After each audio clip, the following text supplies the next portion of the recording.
প্রিয় শিক্ষার্থী বন্ধুরা, কেমন আছো তোমরা? আশা করি ভালো আছো।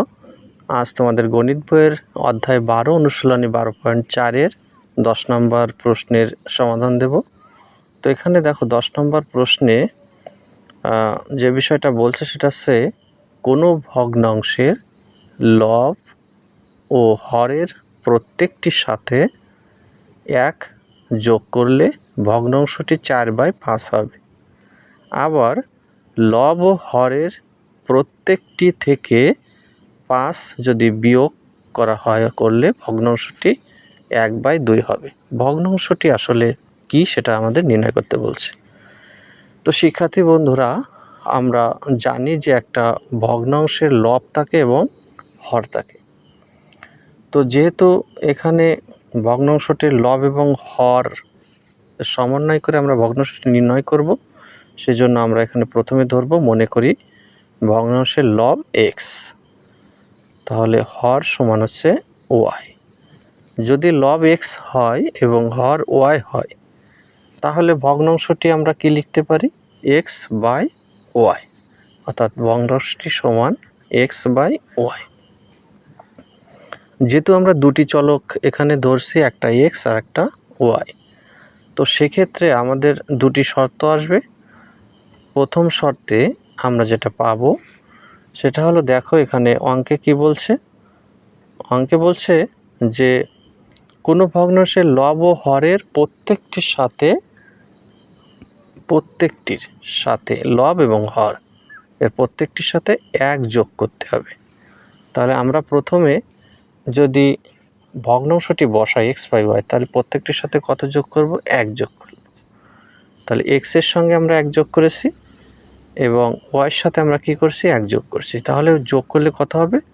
4/5। তাহলে এটা কিন্তু আমাদের প্রথম শর্ত। এবার দ্বিতীয় শর্তে আমরা দেখো কি বলছে যে আবার লব ও হরের প্রত্যেকটি থেকে 5 বিয়োগ করলে ভগ্নাংশটি 1/2 হবে। তাহলে এখন ভগ্নাংশটি আমরা প্রথমে লিখব x/y, তারপর এর প্রত্যেকটি থেকে কি বলছে? 5 বিয়োগ করতে হবে। তাহলে বিয়োগ 5 দেব। এখানে দেখো প্রত্যেকটি থেকে 5 বিয়োগ করলে তাই বলছে। তাহলে আমরা লব থেকে 5 বিয়োগ করলাম এবং হর থেকেও আমরা 5 বিয়োগ করলাম।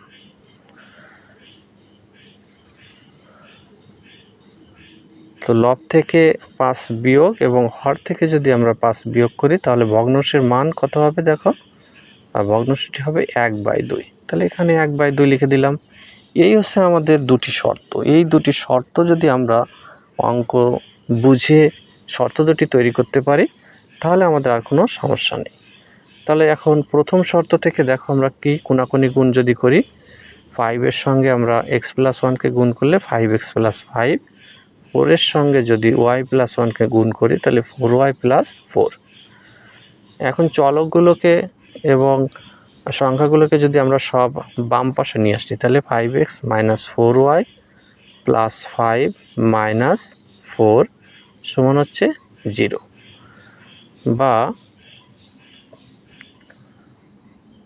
এখানে একটু দাগ দিয়ে আলাদা করে রাখি একটু, বা 5x - 4y, তাহলে 5 থেকে 4 যদি চলে যায় তাহলে +1 সমান 0। এটাকে আমরা 1 নম্বর সমীকরণ দেব এবং দ্বিতীয় শর্ত থেকে যে সমীকরণটা পাবো সেটাকে দেব 2 নম্বর। তাহলে 2 দ্বারা আমরা এখানে গুণ করি, 2x - হচ্ছে 10 সমান 1 দ্বারা গুণ করলে y - 5। এখন আমরা সব চলক সম্বলিত এবং ধ্রুবপদ সবাইকে আমরা বাম পাশে নিয়ে আসব। তাহলে 2x - y - 10 + 5 = 0, বা 2x - y মাইনাস এখানে 5 থাকছে, 5 সমান 0। এটা হচ্ছে 2 নম্বর। আমি সব পদগুলোকে বাম পাশে নিয়ে আসার কারণ হচ্ছে আমরা এই সমীকরণ দুটিকে আর গুণন পদ্ধতিতে সমাধান করব। এজন্য আমরা প্রথমে সমীকরণ দুটিকে এক জায়গায় লিখব, 1 এবং 2 নম্বর সমীকরণকে। তো এটা হচ্ছে 1 নম্বর। এবার 2 নম্বরকেও আমরা লিখি 2x - y - 5 সমান হচ্ছে 0। এটা হচ্ছে 2 নম্বর। যেহেতু আড়গুণ পদ্ধতিতে করব, আড়গুণ পদ্ধতিতে করলে আমাদের সব পদগুলোকে বাম পাশে নিয়ে আসতে হয়। তো আমরা লিখব আড়গুণনের নিয়ম অনুসারে।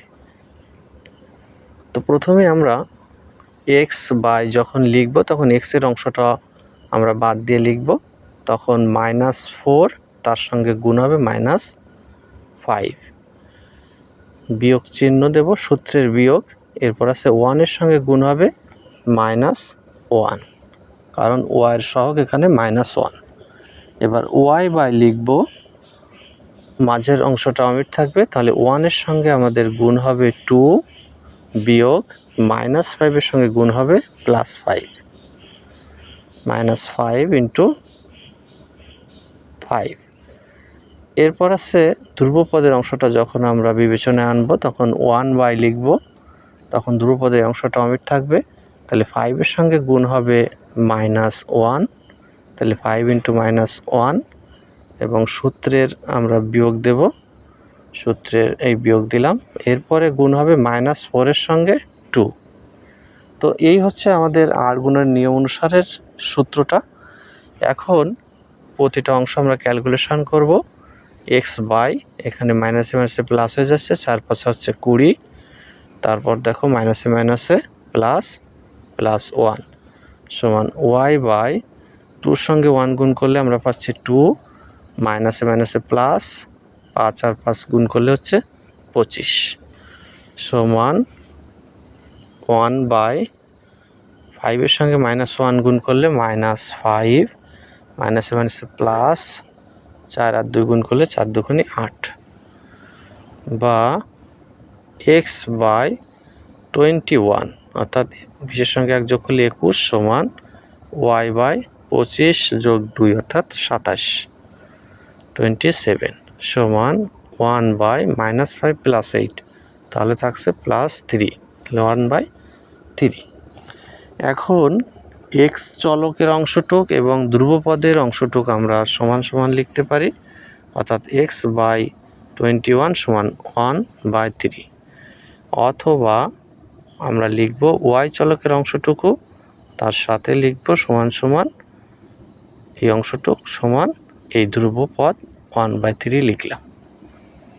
তো এখন আমরা যদি কোণাকুণি গুণ করি তাহলে 3x সমান আছে 21, বা x সমান আমরা পাবো 21/3, তাহলে 3 দিয়ে 21কে আমরা যদি ভাগ করি তাহলে আমরা পাচ্ছি 7 অর্থাৎ 7, তাহলে x এর মান আমরা পেয়ে গেলাম 7। এবার আমরা y এর মান বের করব, বা কোণাকুণি গুণ করলে 3y সমান 27, বা y সমান 27 ভাগ হচ্ছে 3, তাহলে 3 দিয়ে 27কে ভাগ করলে 3 নং 27 অর্থাৎ 9, তাহলে x এর মান পেলাম 7, y এর মান পেলাম 9।